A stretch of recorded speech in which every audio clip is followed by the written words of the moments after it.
to talk about prepositions. Prepositions are very small word but very important. In English, preposition in, on, and at can be used to indicate time and place. Notice how they use in following situation. When is the weather? It's in June. What day? It's on Saturday, the 25th. What time? It's start at 6. You want more?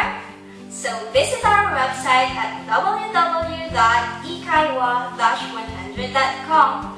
See you there!